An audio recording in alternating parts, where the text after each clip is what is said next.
C'est un geste qui se perd. La navette qui virevolte entre les chaînes, le peigne qui claque. Passionné de tissage, Patrick Guerrier veut lutter contre la disparition de cette activité. En mars dernier, dans son village de Lyonne, il a monté une association pour transmettre ce savoir-faire. C'est important, c'est les lisières. Donc là, tu vas avoir forcément des lisières un peu grosses, puisque c'est du tissu, des bandes de tissu. Donc, et tu rabats. Une dizaine de personnes suivent Patrick dans l'aventure. Parmi elles, Denise. Couturière passionnée depuis toujours, avec ses créations, elle a fait le bonheur de toute sa famille.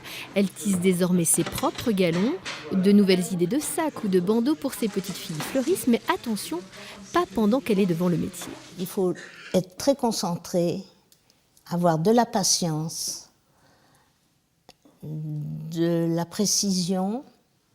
La moindre erreur, il faut la rectifier le plus vite possible. Et Patrick est là, toujours prêt à réexpliquer. Il a lui-même appris aux côtés d'une professeure néerlandaise âgée de 90 ans qui lui a confié qu'on pouvait tisser toute sa vie sans en avoir fait le tour. C'est le charme de cette passion, nous dit-on, ouvrir sans cesse vers de nouveaux horizons, vers de nouvelles rencontres. C'est vraiment un langage en soi. Et il y a toujours une ouverture, une curiosité, une possibilité justement de tisser des liens avec d'autres cultures. Et finalement, on ne dit pas non plus par hasard qu'il existe un tissu social. Et effectivement, l'association, j'espère, contribue localement à créer du lien.